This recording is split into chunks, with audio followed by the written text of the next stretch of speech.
Scene 3 Roommate Revelations. Back in the dorm, Tira found herself knee-deep in Addie's belongings. Lifting a stack of books out of one of her haphazardly packed bags and carefully placing them on the shelf. Around her, Addie's things sprawled across the room in colorful disarray, a mix of camping gear, school supplies, clothes, and a few personal trinkets. "I've got to say, mate, I didn't expect to have a roomie as cool as you," Addie grinned, dusting off a red bandana she'd just found among her things. She wrapped it around her wrist, tying it in a knot with practiced ease. "This here's from my mum. She loved camping out in the bush under the stars, all that good stuff. We used to go all the time when I was a kid." Tira's gaze drifted to Addie's camping gear and trinkets, absorbing the warmth and ease her new roommate brought to the memory. Camping was a regular thing. "Oh, for sure," Addie replied, her voice taking on a softer tone as she recalled her memories. She always said being close to nature made her feel alive, like really alive, you know. For a moment, Tira thought about nights spent alone in the graveyard, where the cool, damp air clung to the silence around her. She hadn't considered it camping, not in the usual sense, and she certainly didn't want to share it here. She forced a small shrug and said, "Oh, no, I haven't really gone camping much." Max's voice slipped into her thoughts, quiet but perceptive. "She'd probably understand more than you think, Tira." "It's not exactly the kind of story that warms people up to you," she replied inwardly. "My life's a mood killer." Addie took her answer in stride, seemingly unbothered, and went on.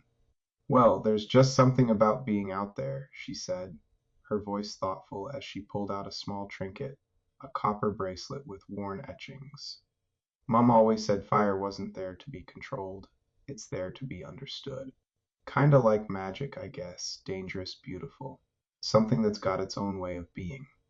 The word magic stirred something in Tira, drawing her back to an old memory.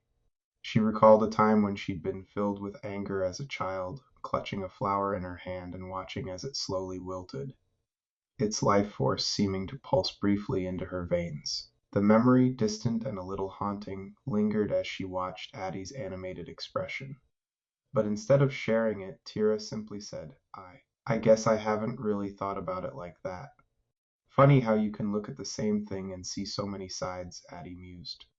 "Mum used to say that people are just as complex as anything we find out there in the woods."